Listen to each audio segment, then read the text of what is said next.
is Skip Dog the Soldier. My real name is Josh N. Muniz. I'm here to talk about Jerome Joseph Muniz. This is the true story of what really happened. This is in response to a video that I seen on YouTube. A native voice put this video up. A lot of respect for the Native Americans and what they're doing. But the issue I have today is with Rick Windfeathers Muniz.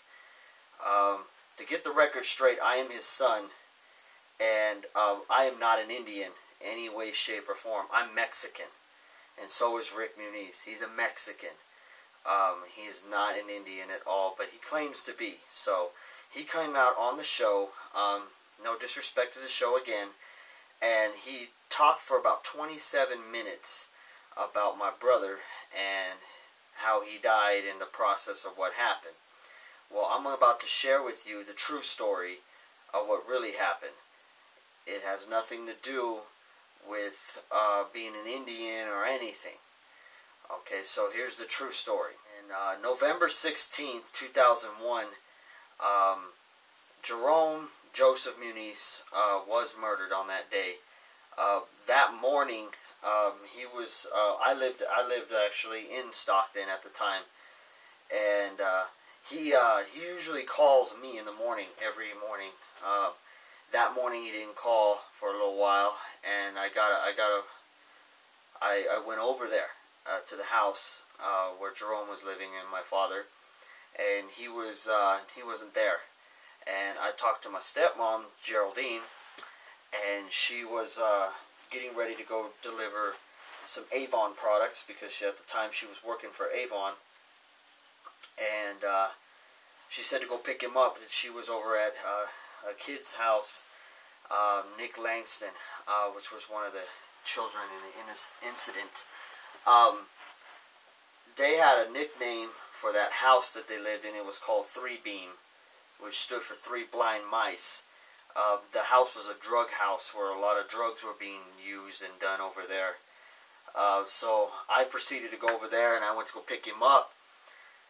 And I walk in the house, and they see me. They know who I was and stuff. And I was like, "Is my brother here?"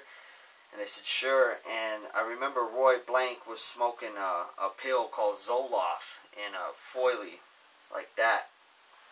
And my brother at the time, he had a drug problem. My dad claims that he was a student and all this other stuff, and that's not even true, and trying to get opportunities. My brother was working for my dad at the time, painting his deck because he couldn't get a job because he was smoking too much weed and doing too much drugs. My brother Jerome started experimenting with a drug called Coracetin HBP. Coracetin HBP is over-the-counter high blood pressure medicine. And if taken in massive doses, it is the exact feeling of LSD or acid.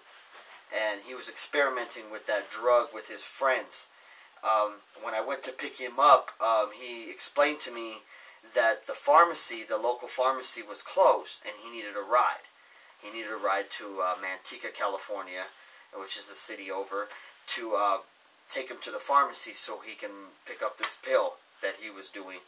And I refused to do it. I says, "I'm not going that way. I'm not going to take you to the pharmacy, so I'm sorry."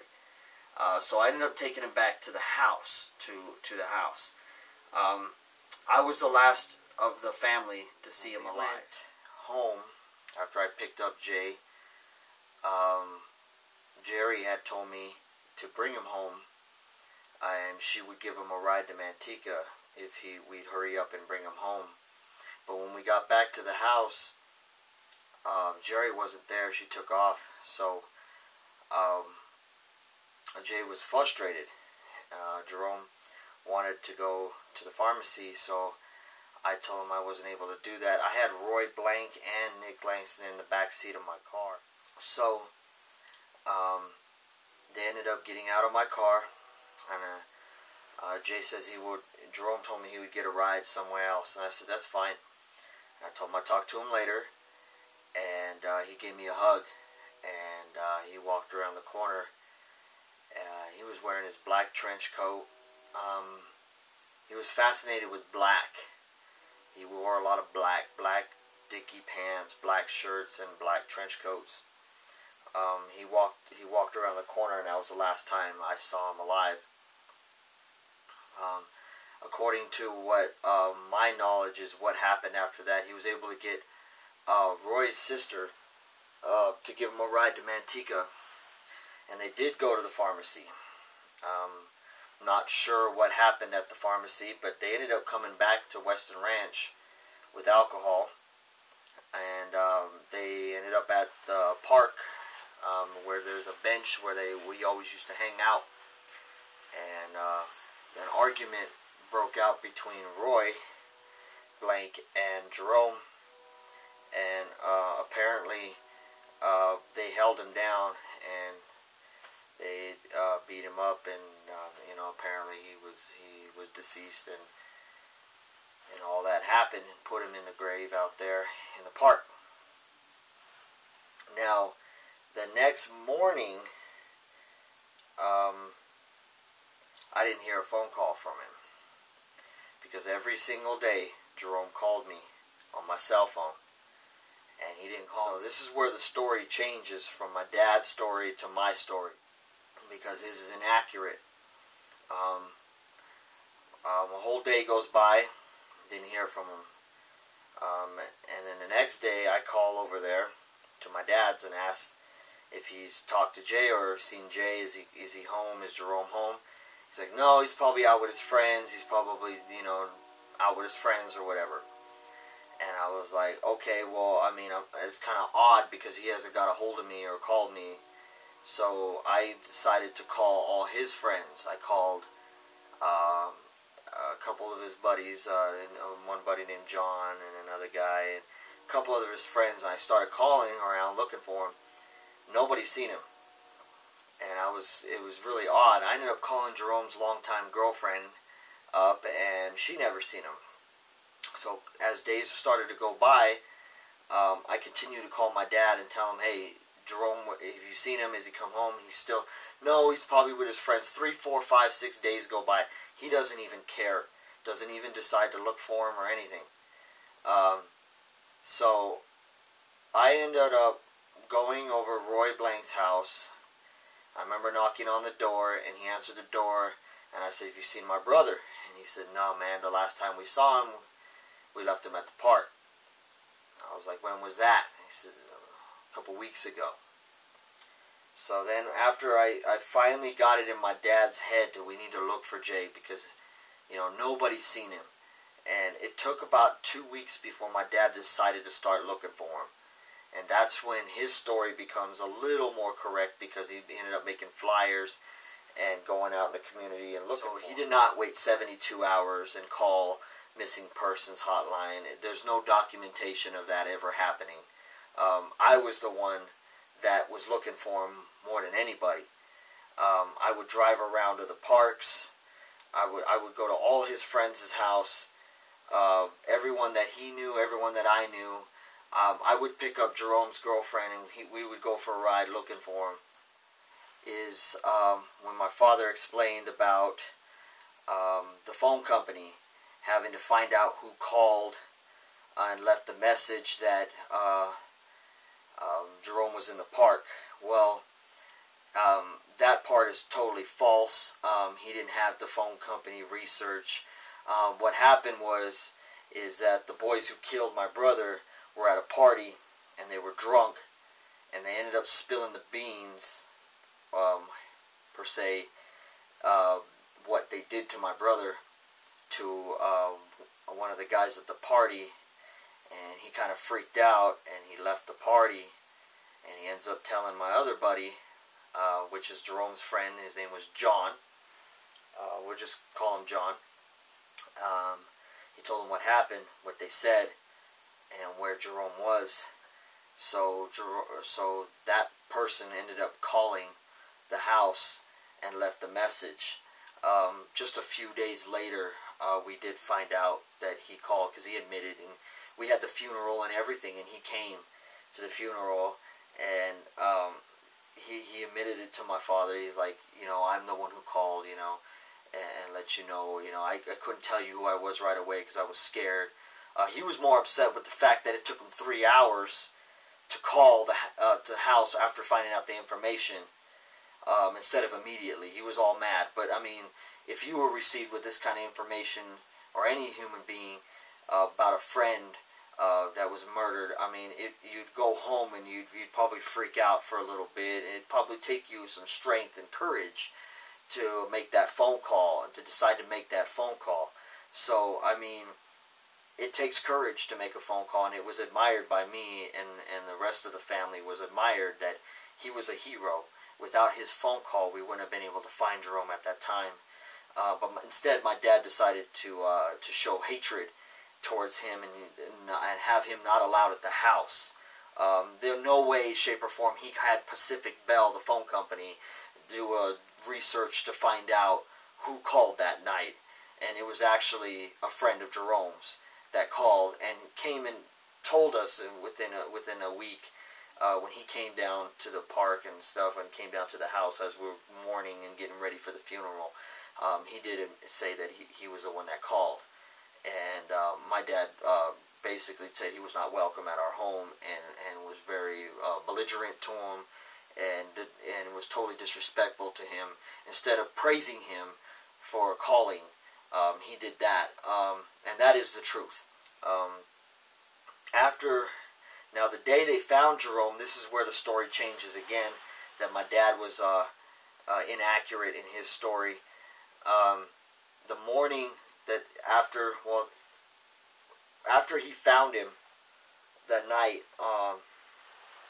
and the night that he found him, and in the morning, I was supposed to go over the house for the weekend. After I got off work, I was working a graveyard shift, so I was going over my dad's house at about, I would say, between 5:30 and 6, maybe 6:30 in the morning, and the sun was coming up. And I arrived at the house, and nobody was at the house, but the door was open. So I came in the house. There was no equipment set up by no police or nothing like that, like he said in his story. I wandered around the house, and nobody was in the house. So I proceeded to get on the telephone, and I was just making some phone calls. And then my dad calls the house, and I answered the phone, and he was like, "What are you doing answering the phone?" And I was like, "I don't know what's going on." He's like, "You need to get off the phone. I'll be there in 5 minutes." I said, "Oh, you sure?" He said, "I'll be there in 5 minutes." So he showed up within 5 to 10 minutes, because he was just around the corner at the park. And he had me sit down, and then he told me that they found Jerome's body and all that stuff.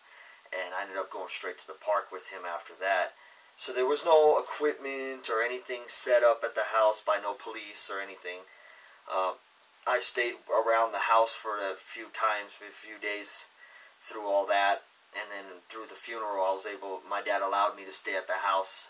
At the time I was homeless. My dad wouldn't allow me to live in the house. I was living on the streets.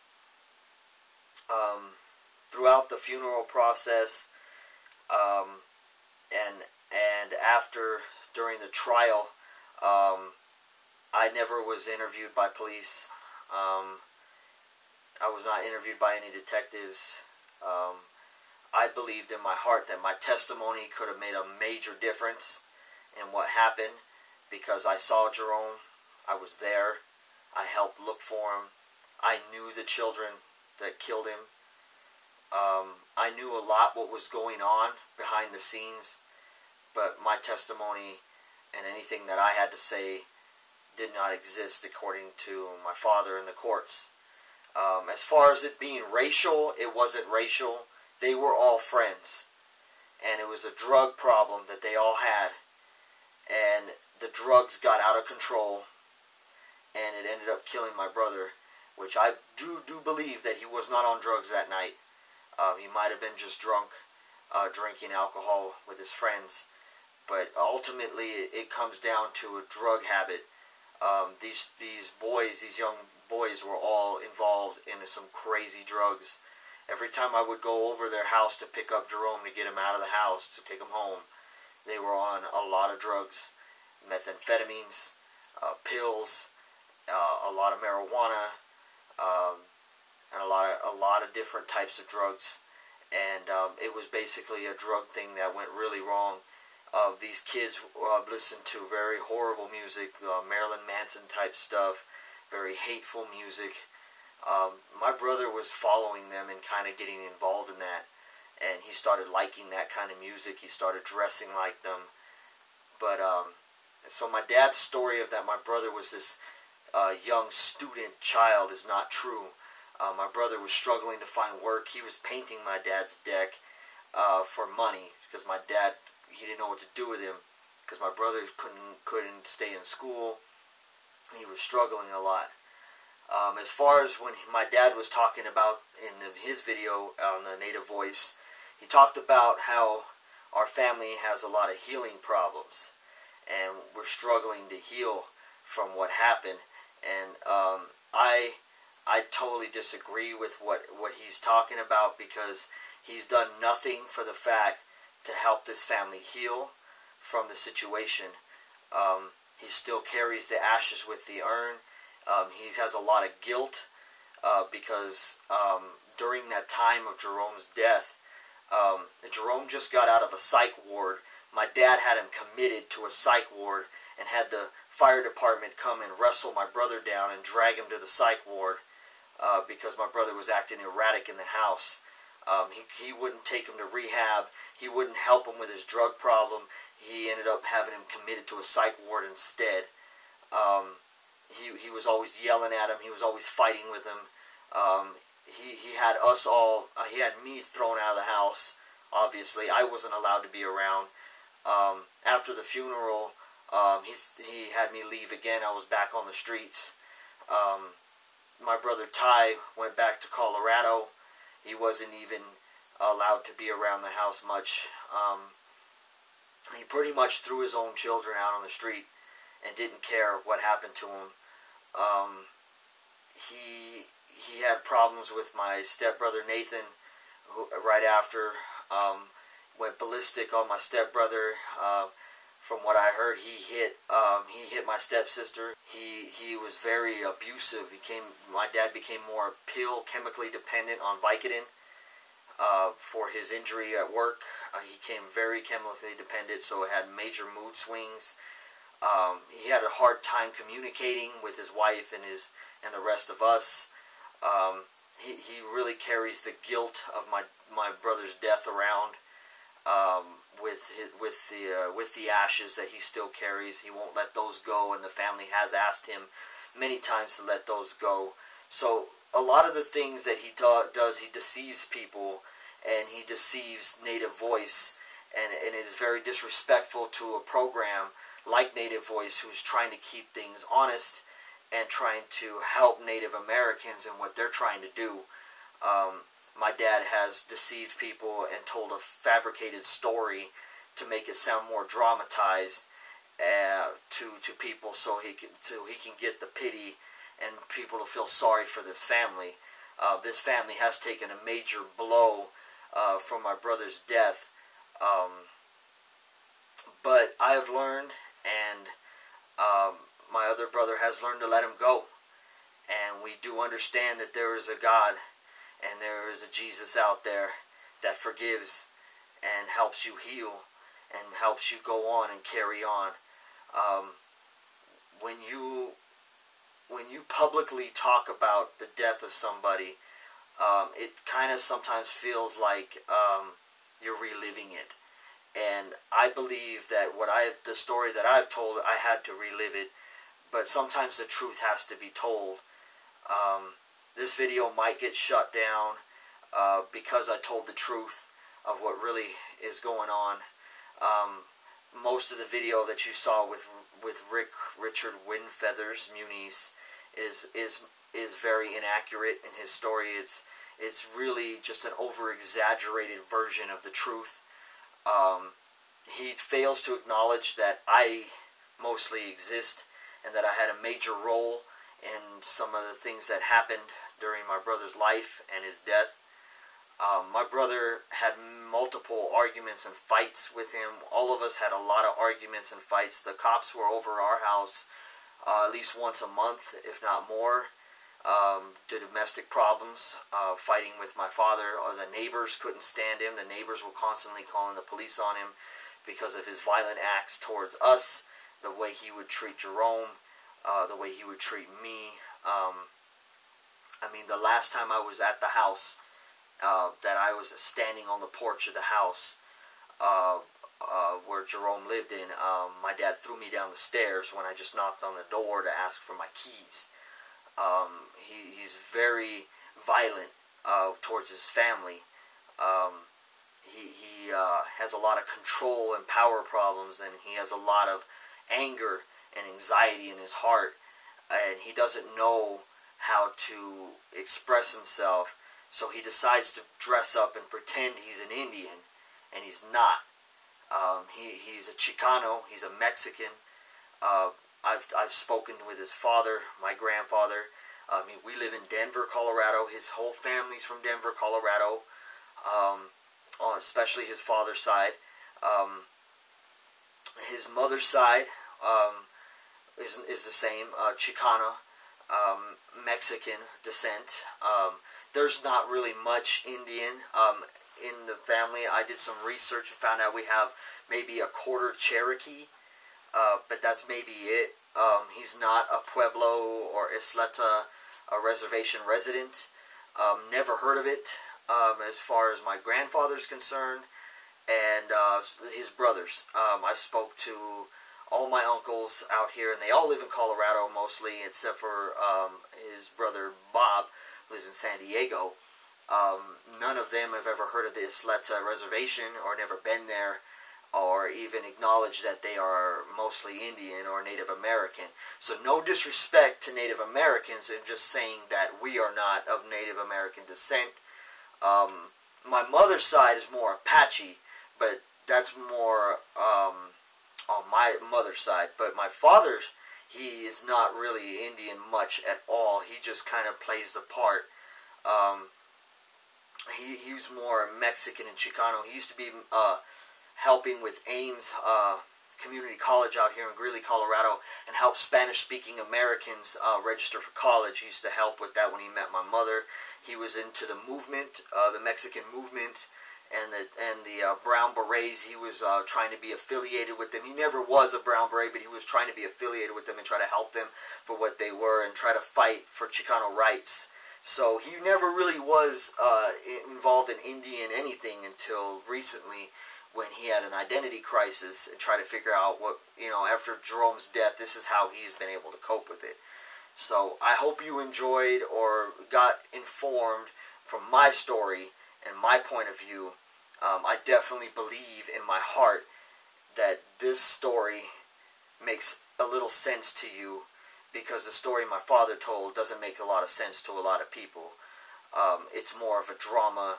It's more of something that should be made into a movie. It's not really what really happened. And it's really sad when he fails to mention his own family that was part of it. My brother Ty was even part of it when he received the phone calls and had to come out for the funeral from Colorado, hearing of what happened, because they were on a mission and a plan to get my brother out of there. They were trying to get my brother to move out of California to go back to Colorado because of the way he was being treated over there and the way my dad was doing things to him and abusing him and having him sent, committed to a psych ward. I mean, what kind of father does that to a child? Has them committed to a psych ward and then throws his other children, especially his oldest son, out in the street to try to live out in the street, and doesn't really care where they go or what they're doing. So I hope this has been informative for you. Again, my name is Josh Muniz.